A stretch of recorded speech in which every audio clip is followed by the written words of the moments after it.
Aleluia. Graça maravilhosa. Aleluia. Aleluia. Aleluia. Oh, aleluia. Estamos bem já? Aleluia. Graça e paz, irmãos. Shalom. Salam aleikum. Grace and peace in Jesus' mighty name. Tudo por língua a gente vai sabendo aí. Tem torta? Tem torta? Só de presunto. E de frango. Aleluia. Vocês estão bonzinhos? Amém. Glória a Deus. Glória a Deus. Glória a Deus, Santo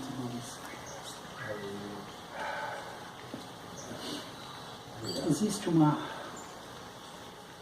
lugar, Deus, onde nós podemos viver.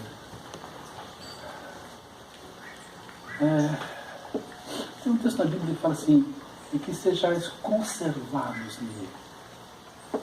Essa palavra conservar, ela vem da palavra conserva mesmo, aquele vidrinho que vem aquele líquido.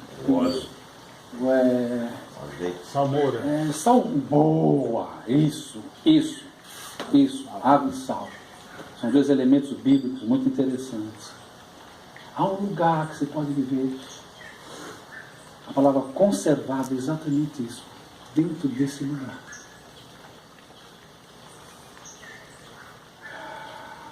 É um portal,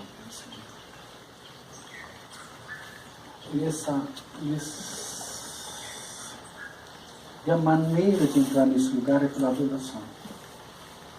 A adoração. Adorar. A adoração. Tá bom pra você? Alto. Avisa, eu estou aqui por tua causa. Existe um lugar. Adoração. E a adoração a gente entra. Não, na presença de Deus a gente entra pela adoração. A adoração liberta cadeias.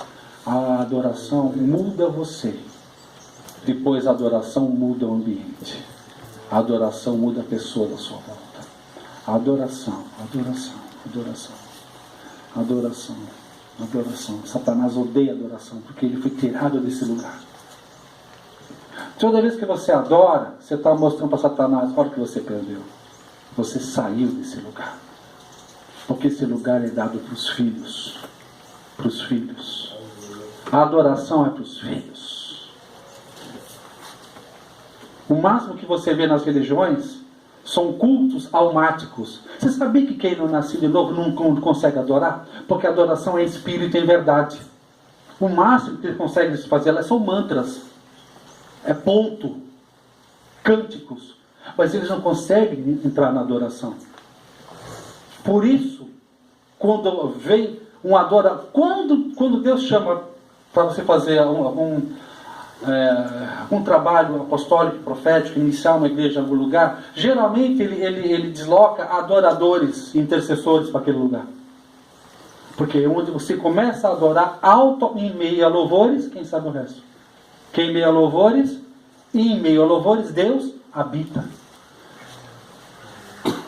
Em meio a louvores, Deus habita. Então, quando você estabelece um trono de louvor e adoração, automaticamente você atrai a presença de Deus. Porque em meio a louvores, Deus habita. Então, essa é a nossa tática, essa é a nossa guerra. Adoração em línguas, adoração pela palavra. Tex, mas às vezes eu não sei como adorar. Se você não sabe adorar, você pega a Bíblia, pega o Salmo, pega um Apocalipse, pega Filipenses e canta o que você lê. Põe música nisso que você está lendo. Você está adorando ao Senhor. Por quê? Você está cantando a palavra dele. Você está verbalizando, você está profetizando a palavra dele. Eu contei aqui uma vez, conto outra vez. Eu fui num seminário, aliás, vou falar sobre ele coincidentemente. E gravei, naquela época a gente levava um gravadorzão, né? Fita cassete, dava o play lá. O rec é dessa época, ele sabe o que eu estou falando, né? Levava o gravadorzão lá. Gravei o culto, e tinha adoração antes. E cheguei em casa e coloquei a adoração para tocar. Coloquei o gravadorzinho na sala e fui fazer as coisas. De repente, no meio da sala, eu ouvi assim... Aquilo no meio da sala. Os meus filhos eram pequenos, eles ficaram horrorizados. Eu corri lá e dei o stop e voltei a fita e dei um play novamente. Nada, não estava na fita. Volta mais, nada. Aí automaticamente, imediatamente me veio essa passagem bíblica. Em meio à adoração, Deus habita. E onde Deus habita, está em trevas, sai. Quer estabelecer o reino, quer estabelecer o governo de Deus em algum lugar? Começa a adorar. Ok? Adoração é... Eu estava meditando nisso, estava passando na televisão, em alguns casos de pessoas famosas com depressão e tal, e nós temos falado sobre depressão. Aí eu fico pensando que assim, eu estava pensando aqui na estrada mesmo, para estar aqui com vocês, estava pensando nisso, eu falei, pai, é possível uma pessoa que tem um relacionamento íntimo e sincero contigo e constante entrar em depressão? Eu fiquei meditando nisso. Eu não tenho resposta para isso não, sabe? Mas eu fiquei pensando nisso, né? Pastores passando, digo pastores pelo tempo decorrido do Evangelho, né? Não é possível, cara, entrar em depressão. Tem a parte física do metais pesados, nós já estudamos isso aqui. Tem a parte de depressão como se fosse uma outra patologia. Mas do ponto de vista psicoemocional, eu fico pensando nisso. Eu falei, caramba, será que é possível? Porque quando você entra em adoração, que nós já falamos aqui, né, das 3 fases da adoração: adoração do átrio, adoração do santo lugar e adoração do santíssimo lugar. Os primeiros 15 minutos do nosso louvor e adoração, a sua carne não quer nem saber, a minha carne não quer adorar. A minha carne quer ver Globo Esporte, a minha carne quer ver televisão, a minha carne quer jogar videogame, a minha carne ela se opõe ao reino. Isso aqui não se converte nunca. Nunca. Então eu falo para ela, que nem Davi falava, né? Adora ao Senhor, ó minha alma. Ele falava com ele mesmo. Porque a vontade dele não era fazer isso. A vontade dele é ficar pecando Betseba para lá e para cá. Essa é a vontade dela, carne. Entendeu? Por ele enfileirava as Betseba e mandava bala. Tá? Mas ele falava o quê? Adora o Senhor minha alma. Adora o Senhor minha alma. Porque a nossa carne não quer fazer isso. Agora, quando você se sujeita a apresentar os vossos corpos como sacrifício vivo, santo e agradável a Deus, que é o vosso culto racional. Racional é eu decido isso. Eu decido isso. Às vezes, das 3 horas da manhã, eu acordo, viro para um lado, viro para o outro. Eu falo, sim, Senhor. Vontade? Nenhuma. Mas eu ponho um pé da cama, ponho o outro. Às vezes eu não estou nem enxergando direito. Eu acordei, mas saio da cama e vou. Porque tem um andarzinho em cima, eu subo a escada e vou. Põe o violão ainda meio do menino acordado. Pá, pai, que não vem, a unção vem. Porque apresento a meu Deus um sacrifício. Apresentar os vossos corpos. Todos nós sabemos que quantas vezes nós apresentamos os nossos corpos para sacrifícios a demônios. Nós cultuamos a demônios os nossos corpos. Por que não a Deus? Não é verdade? Ok? Vamos lá. Não tem nada a ver com o que eu ia falar aqui, mas amém. Vamos lá? Bom, irmãos, hoje nós vamos falar sobre um assunto aqui. Eu falo. A gente tem um novo integrante na casa, o Estevão. Estevão? Opa! Esse é o Tex. Acredite se quiser. Acredite se quiser. Já viu que precisa de muita intercessão, né? Vamos ser. Ele é o nosso ministro de quinta aqui toda tarde, tá? Amém. Fica à vontade. Amém, por favor. Já que lembrou, exatamente, o pessoal vai... Bom, alguém se opõe aqui, que eu esteja filmando, que eu esteja gravando, alguém se opõe aqui, alguém tem direito de imagem, tudo voltando tranquilão, belezão. Então, tudo bom, tudo bem. Estevão, por causa disso, eu vi, e isso eu achei interessante, tá? Eu antes de filmar, eu não vendo, eu não faço propaganda, eu coloco no YouTube em forma de arquivos. Tá? Por quê? Porque eu creio o seguinte, tem pessoas que eu já estou aqui há 1 ano e uns quebradinhos, a gente tem procurado filmar, porque isso fica um arquivo. Vão passar 9 meses aqui e vão embora. Mas as conexões estão aqui. Antigamente a gente punha a apostila, né? Agora a gente faz isso aqui. Tá em áudio, vídeo, é de graça, você pode acessar isso em qualquer lugar do mundo, que está no YouTube, Text, Network, você vai pegar, poxa, aquilo lá, poxa, que aquele tiozinho chapado falou, tá ali, entendeu? Então é uma maneira da gente arquivar a coisa e sem custos de papel, essas coisas todas, né? Vamos usar a tecnologia a nosso favor, tá bom? Bom, então, feitas as devidas apresentações e as recomendações, o assunto que nós vamos falar hoje é um assunto, eu preguei esse assunto, eu precisava um pouquinho de água, gente, por favor. Eu preguei esse assunto 6 anos. Eu só tinha essa mensagem. 6 anos. 6 anos pregando essa mensagem. Era assim. Eu estava no metrô, né? Aí eu sentava do lado da pessoa, a pessoa falava para mim, ou eu perguntava para ela, né? Poxa, acho que vai chover, né? Se a pessoa falasse para mim, eu acho que vai, eu falei, mas você sabe uma coisa? Existe um Deus. Eu pegava qualquer gancho. Agora aqueles evangelistas que pregavam até para poste. Né? Porque eu andava com um evangelista, então a unção de evangelista saltou sobre mim. E eu pregava a mensagem mesmo, né? E depois, obrigado. Só não posso bater na parede. Só não posso me empolgar. O copo vai embora. E essa mensagem, ela ficou tão colocada assim em mim, porque o bom não é quando você lê a Bíblia, o bom é quando você manifesta a Bíblia.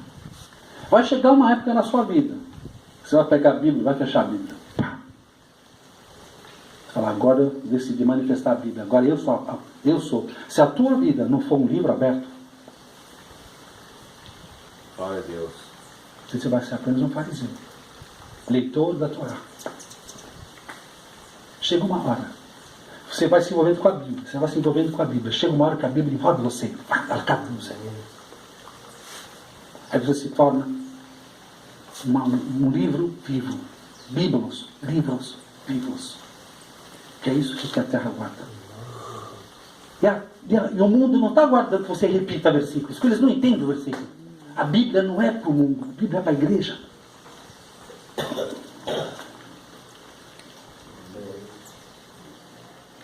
É um livro espiritual para aqueles que já são espirituais. Então, texto, como é que eu vou pregar? Você vai manifestar o que você leu. Você vai revelar o que o Espírito Santo te revelou pela palavra. Que na época que teve mais conversões de Atos dos Apóstolos, não havia Bíblia. Que o Espírito Santo fazia, eles só confirmavam pela palavra. E está escrito. Desceu o Pentecostes, ele fala, isso aqui está escrito. Ele tinha o entendimento do que é que estava escrito. Mas o mundo não sabia. Para o mundo estão bêbados. Estão entendendo isso? Então a palavra de Deus é a mesma coisa. Quando você pega aquele manual, que você compra um eletrônico, você pega aquele manual, passou o manual, você pegou o manual, fechou, começa a aplicar. O que você vê no manual, você aplica. A Bíblia é um livro prático. Que você vê e aplica. Vê e aplica. É por isso que eu não gosto de estudo bíblico, que dá genealogia sem fim, o trono para lá, coisa nada prática. Entende? Gastando muito tempo com coisas que não são práticas. Então, e com esse evangelista, eu acabei pegando algumas coisas práticas do evangelho e manifestava o evangelho. Eu falava a palavra. A palavra já estava em mim. Primeiro ela está em você e depois ela sai através de você. Agora, umas 2 semanas atrás, eu fui impactado numa conversa, isso me fez refletir. E nessa minha reflexão eu comecei a observar que havia realmente uma necessidade de... Hoje eu vou ensinar o que eu preguei por 6 anos. Hoje eu vou ensinar o que geralmente os pregadores pregam. Quem prega? Muito poucos pregam. Eu vou ensinar, detalhe por detalhe, daquilo que é pregado. Tá? O nome da matéria, o título da mensagem, né? Sobre o título da mensagem, é Novo Nascimento, Sofismas e Verdades. Novo Nascimento, Sofismas e Verdades. Antes de mais nada, explicar sofisma. Deixa eu ler aqui e vou fazer um comentário. Sofisma. Argumentação que parece verdade. Parece correto, porém enganoso. Mentira maquiada de verdade. Tá? Eu acho que pior do que uma grande mentira, é um pequeno sofisma. É uma pequena mentira maquiada de verdade. Uma pequena mentira maquiada de verdade desvia milhares e milhares e milhares de pessoas. Não fora da igreja, dentro da igreja. Então a gente vai tirar esse tempo e nós vamos gravar isso, porque eu sei que tem mais pessoas interessadas nisso. Eu já gravei isso há uns anos atrás, mas eu vou voltar a deixar isso em vídeo, gravado. Tá? Novo Nascimento, Sofismas e Verdades. Eu vou começar com um testemunho. Com medo desse copo aqui.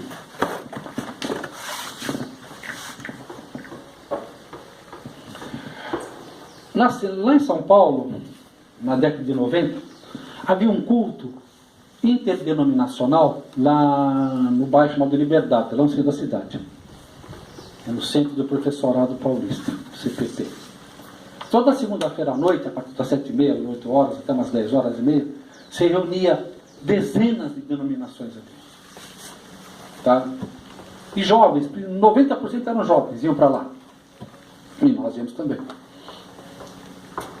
E chegava a ter lá culto de segunda-feira à noite, 1.200, 1.500 pessoas. Das mais variadas denominações, eu quero deixar isso bem claro. Quem conhece o Ademar de Campos? O adorador. Esse aí, ó, o cara tem uns 30, 40 anos de ministério de louvor e adoração. E esse cara que estava ministrando. Ele fez a ministração, fez a pregação. No final da pregação ele faz um apelo. Algumas pessoas foram à frente, mas uma pessoa em especial foi à frente e houve até uma certa espanto. Eu disse: o senhor foi lá na frente e fez questão de dar um testemunho. E ele começa o testemunho dele assim: não me lembro certo, tipo assim, tenho 50 e poucos anos, sou nascido em berço crente, nunca fui para o mundo, nunca pus um cigarro, uma bebida alcoólica, fui criado na igreja, segui carreira dentro da igreja, hoje sou pastor de uma igreja, nunca fiz nada de errado, segundo o mundo, mas hoje eu entendi o que era novo nascimento, e eu confesso para vocês que eu não era nascido de novo. Estou entendendo agora, perante toda a congregação, sem a menor vergonha de falar, eu não era nascido de novo. Aquilo, caramba, como é que pode um cara, pastor, 300 anos, nascido em berço crente? Pois ele se colocou junto com os outros. Foi feita a oração de conversão. E ele fez a oração de conversão junto, com a maior humildade. E isso foi espantoso. E isso foi, eu calculo que eu tenha visto isso em 1991, 1992. Isso ficou tão gravado na minha mente que isso viaja no tempo comigo. E eu achei bastante oportuno para vocês que estão aqui, para os familiares de vocês que vão assistir esse vídeo e a quem Deus enviar esse vídeo. Esse vídeo eu creio que vai ser um dos mais importantes. Nós vamos estar fazendo juntos. Não é eu que faço, é a equipe que faz. Todos nós fazemos juntos. Ok? Vamos lá? Então vamos lá. Vamos lá. Abram suas Bíblias no livro de Apocalipse, capítulo 2. Quem achar aí, versículo 4 e 5. Vou pegar o microfone hoje? Ou já está perdendo um vídeo?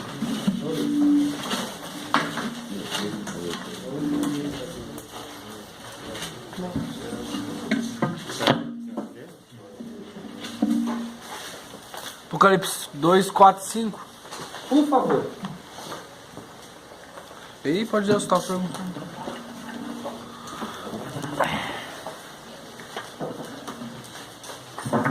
Apocalipse, capítulo 2.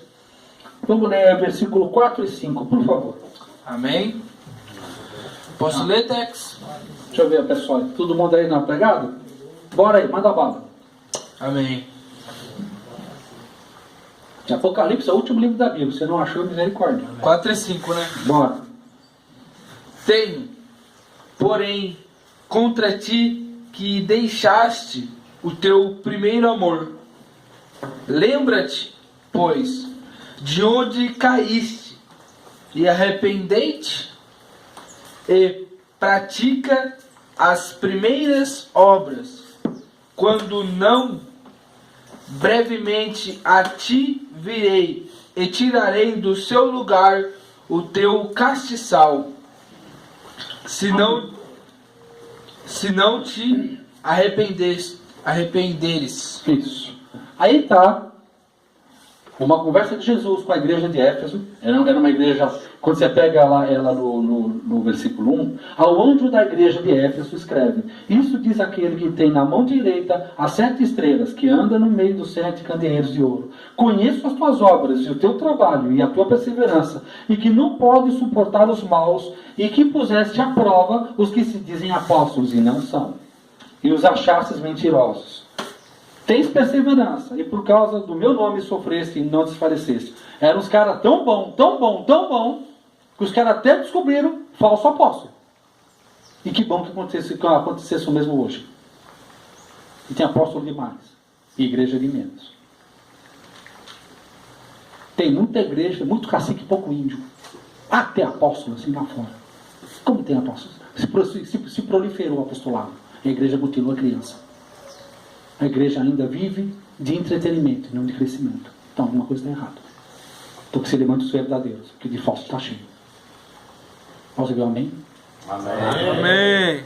Posso ver um aleluia? Ok? Então vamos lá. Voltando a fazer as primeiras obras. Interessante como ele fala: aconselha-te que volte a fazer as primeiras obras. Então, se eu quero fazer o que Deus quer que eu faça, eu tenho que fazer como Ele quer que eu faça, e não da minha maneira. Correto? Correto. Faz sentido. O problema é que no decorrer das décadas e dos séculos até, a igreja ela foi saindo do prumo. Sabe, quem conta um conto aumenta um ponto? Foi inventando uma doutrina, tirando um princípio, colocando uma doutrina, tirando um princípio, substituindo um princípio, colocando uma doutrina, até que, passado um bom tempo, já não tem mais fundamento, é só vive de doutrina e sem fundamento. Funciona? Funciona. Edifica? Não. Essa é a igreja que Satanás bate palma. Essa é a igreja que Satanás faz campanha para crescer. Porque não edifica varão perfeito. É uma igreja que é inócua. As pessoas ficam muito ocupadas fazendo nada. Porque não são sendo edificadas como prudentes edificadores. sobre o fundamento apostólico e profético. Não adianta inventar. Deus falou, a igreja tem que ser fundamentada sobre base apostólica e profética. Então não adianta você pôr outro fundamento. Você edifica uma casa, mas ela não tem segurança. Qualquer abalo, pá, destrói. Porque ela não é firmada na rocha. Ela é firmada na areia. Já leram isso? E sabe uma definição de areia? Uma definição técnica de areia é partícula de rocha. São partículas de verdade. Um montinho de verdade não edifica você é rocha. Partículas, meias verdades, verdade misturada com um monte de mentira e doutrina humana, não estabelece você. Por isso você cai. Porém, nós vamos ser edificados sobre fundamento apostólico e profético. Que é isso, que é chegar do tempo dos verdadeiros apóstolos e profetas, trazer novamente os fundamentos de Deus para a terra e para a sua igreja. Para a sua igreja fazer diferença dentro e fora. Ok? Beleza? Quebrando paradigmas, sofismas, estabelecendo verdades. Isso que é a visão profética que Deus tem dado para a igreja do século XXI, por intermédio dos seus profetas reformadores. E vamos seguindo. Arrependimento viabiliza salvação. Salvação viabiliza santificação. Santificação viabiliza frutificação. E frutificação viabiliza realização. Então, ao longo da nossa vida, nós passamos por essas etapas: arrependimento, salvação, santificação, frutificação e realização. Isso tem que vir numa sequência. Qualquer aspecto dessa sequência que é quebrada, causa em nós uma depressão. Causa em nós um vazio existencial, um vazio ministerial, um vazio familiar, um vazio profissional. Porque nós somos criados dentro de uma sequência. Você lembra quando Deus fala para Ezequiel, profetiza o vale dos ossos secos? Primeiro nasce uma coisa, depois outra, depois outra, depois outra, até que aparece um corpo de soldados. Nosso Deus é um Deus de propósitos, mas é um Deus de processos. Então esses processos nós temos que entender nas nossas vidas. Mas isso nós temos que ir para o primeiro processo. Ok? Vamos lá, abra um livro de Jeremias.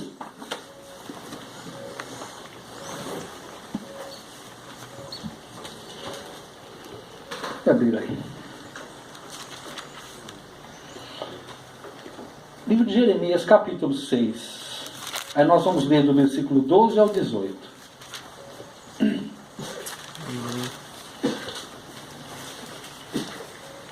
Eu estou usando a tecnologia celestial de Jeremias para edificar o que nós vamos edificar hoje.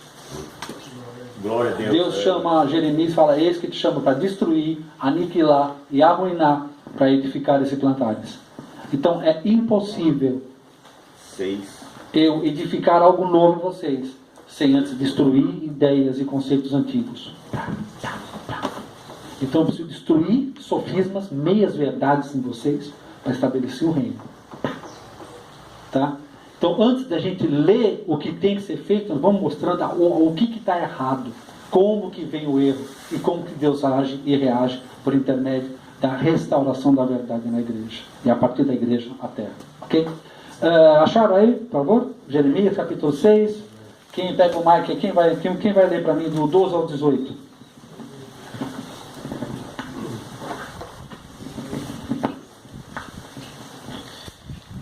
As casas deles serão entregues a outros, com os seus campos e as suas mulheres, quando eu estender a minha mão contra os que vivem nesta terra, declara o Senhor. Desde o menor até o maior, todos são gananciosos, profetas e sacerdotes igualmente, todos praticam o engano. Eles tratam da ferida do meu povo como se não fosse grave. Paz, paz, dizem, quando não há paz alguma. Ficarão eles envergonhados da sua conduta detestável? Não, eles não sentem vergonha alguma, nem mesmo sabem corar. Portanto, cairão entre os que caem, serão humilhados quando eu os castigar, declara o Senhor. Assim diz o Senhor: ponham-se nas encruzilhadas e olhem, perguntem pelos caminhos antigos, Perguntem pelo bom caminho, sigam-no e acharão descanso. Mas vocês disseram, não conseguiremos. Coloquei sentinelas entre vocês e disse, prestem atenção ao som da trombeta. Mas vocês disseram, não daremos atenção. Vejam, ó nações, observem, ó assembleia, o que acontecerá a eles. Amém? Amém. Boa. Fica com você mesmo aí. Fica aí, Cadu. Segura aí. Lê para mim novamente o versículo 13. Quem me conhece sabe. A gente lê a história toda. Depois a gente pega no versículo por versículo e vamos destrunchando o bagulho. Vamos lá. Desde o menor até o maior, todos são gananciosos. Profetas e sacerdotes igualmente. Todos praticam o engano. Isso. Na minha Bíblia está falsidade. Engano. Outra tradução? Falsidade. Falsidade. Falsidade. E quem pratica a falsidade? Profeta e sacerdote. Tá? O que deveriam ser os líderes da igreja, Verdadeiro, né? que pregassem a verdade, pregam mentira, homens falsos pregando mentiras falsas, verdade, sofismas. Tá? Rapaz, isso é um tempo, de tempos em tempos, não, acho que em todo tempo, mas tem épocas que fica pior isso, sabe? Falsos profetas e falsos sacerdotes. Quando fala sacerdotes aí, está falando de preachers, de pregadores, de homens de liderança, tá? Que estão falando aquilo que não